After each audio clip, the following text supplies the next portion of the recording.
My name is Randy Thompson, Horse and Rider Awareness. I've had a few people ask me questions about the half halt. So today what we've done is we've taken Allie and we've focused more on first the riding position, what you need to do with your riding position for a correct half halt, and then we've taken it into new exercises using figure eights as to where Allie can actually feel what's happening to her horse as she's doing patterns. All right, this is Lisa Dutra, and she's riding Sailor. Hello, Sailor. Lisa, what do you know about half halts?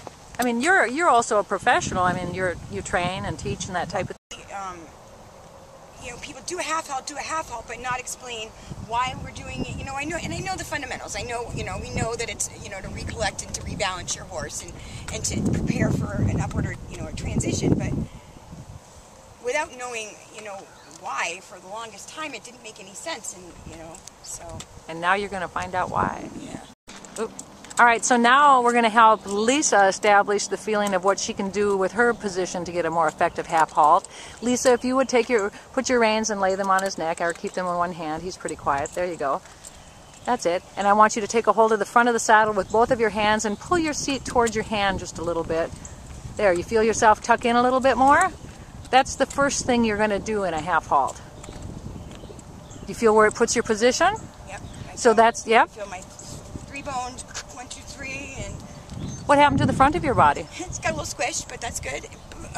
But my trunk, I elongated, I think. Yes. And I feel like I got longer here and longer here. That's right. And all we did was adjust your seat so far. Amazing. I know it is, isn't it? I added 3 inches to my already short frame. Yeah. I know. Now you feel so much taller. I do. All right, now we're going to take it down the rest of your leg. Take a feel, grab the front of your saddle, pull yourself in so your knees go down, and so that your weight goes all the way back down into the back of your heel, because that's an issue that you've been having, is keeping your leg solid. You should feel like your calf wraps around his rib cage when you're doing this. So now take a hold of the front of the saddle, pull yourself in until you feel that your whole leg is wrapping around him differently. Do you feel that? Mm-hmm. Yeah, it goes all the way up and down your body, doesn't it? Oh, absolutely. Yes. Yeah, you feel really centered. Yep. So whenever we think half halt, it starts with the rider's position. All right, that's going to get the back end to step up underneath of your seat. Then the next thing you'll have to do is pick up your reins, so he'll pick you up from the front. So you remember the money box. You have a box that's 6 inches by 6 inches in front of the withers. Look at how much more stable your position was that time when he pulled you out. Normally when he did that, he'd pull you right out of the saddle. That's it. So when you pick up the reins, it's going to be the half moon. Can you show me just a little bit of what a half moon looks like? It's just where you start up high and then you go down low and you pick it up. Yep, it's just a little movement that looks like a half moon, or a smile, we call it. That's now, it. Forward, or is it forward and back, forward, back? It can be whatever way you need it at the time. It can also be to the side. That was a good question. As long as it's a half moon, what it does is it helps break up any resistance, and it helps the horse get looser in their neck. Now, she's exaggerating here so you can see it, but that's all right. So you can see the movement is coming. It's coming from her elbows. You can either open with your smile, with your elbows against your side. Keep my hand. Yep, and your elbow against your side. That's it. See how you can smile out with your thumbs up, and you can smile forward or you can smile backwards, because there's 10,000 ways you'll use your reins. You just want to think, instead of having a pull back or a pull up, you've always got, see how it automatically puts in a release for you? Exactly. Okay, exactly. That's what it is. That's right. So what it does is unconsciously you're always giving the horse a point where he can do a release. Good. So that's now you've got your seat, your legs, and what you can do with your hands for a half halt. I'm gonna keep them closed. All right, so this is what most riders do is they're doing a circle to the left, is they actually fall with their seat way over to the right. Feels a little strange, doesn't it? Yeah. Okay, now shift your weight back to your left side and bring your saddle just to position it a little bit, maybe 1/4 of an inch to the left.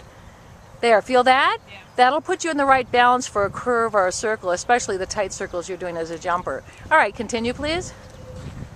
Now what you'll notice is going to the left that your seat's going to want to keep going to the right. If you're like most riders. Oh, you feel it, don't you? Yeah. It's so noticeable when you're up there. Thank you. Yeah, well, no, I mean, it's noticeable for you, but it's noticeable for most riders once they feel it. Okay, now do a turn to the right, and you'll find that it's not as hard because that's your body's stronger side. That's it, and just keep your seat to the right. But you're pretty good about keeping it to the right there. That's it, step a little bit more to the right. There you go. Good. Okay, now get the push back in. And we're going to add something for your horse now, all right? Okay. Whichever direction you go, his outside ear needs to point in that direction. So you're going to point his outside ear with your inside rein. You know, outside rein brings the shoulder over. So point his nose towards the cone and then let it go straight. That's it. Point his nose to the cone, let him go straight. You're falling to the outside of your saddle. That's all right. Everybody does, going to the left. Yep, bring his nose over, maybe 7 inches. There you go. Yep, as much as it takes for him to release his pole. Okay. There. That's it. Okay, now you look at a straight line. That's it, and position him to the right by having him look on the size of your circle with his outside ear. You'll notice that puts him under your seat different, doesn't it? Yeah, it gets me looking too. Oh yeah, it makes you look, doesn't it? Yeah. Good, good. Now you'll notice at first you have to do it like every other step. Yeah, every step. Or he'll be able to do better rollbacks and balance himself better on the curves. And of course when you have to shorten and lengthen. Good. Oh, it's easier at the faster gaits, isn't it? Yeah. That's it. Okay, now you can feel that your half halts have become a little easier now, haven't they? Yeah, actually, yeah. Well, if I don't lose it. Oh, you will lose it. You will lose it a lot of times. That's a good thing. If you didn't feel when you were losing it, you probably wouldn't be doing it right. Okay, good. Yes. Yes, yep, that's when you need to add leg. So you'll notice going into the circle right there, he's going to lose his balance because that's where all horses do. That's it. Good. You feel where you can add leg and keep the back end up, and then they lose it right there. Yeah. Yeah, you feel it? Yeah. So at those points, you're going to hug him with your legs and ask him to step up more. So tell me where you're going to give him the half halt. Here. Squeeze him forward, rebalance him. And where else? Yeah, right. Yep, rebalance him, praise him. Good girl. Give him a little boot. Good girl. Here. Oh, figure eights are fun, aren't they? Yeah. This is perfect because people get to see what really happens. This is the first time Allie has done anything like this with this horse, with me I should say. And it takes a lot of thinking, a lot of balance for both the horse and the rider, mentally and physically, to even, yep. Oh yes, you can feel where your seat fell forward that time, didn't you? Yeah. Take your time.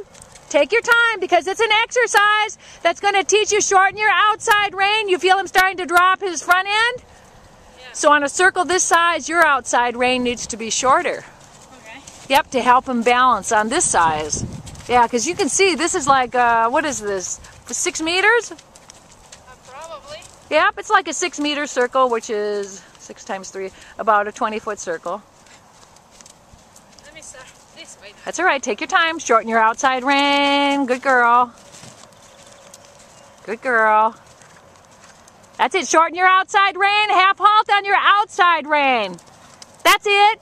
Half halt on your new outside rein. That's where you needed left leg. You're doing great. Half halt on your outside rein.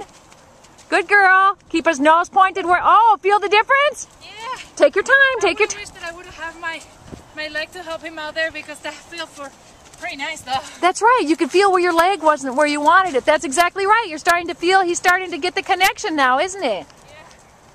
Good girl. That's it. Good, good. Tell me what you're feeling, Alex. Besides lack of breath. Besides that, It is hard. I think in general, I feel the half halt. If I happen to have my leg to support him, which it doesn't happen often, it feels beautiful. But I don't get it all the time.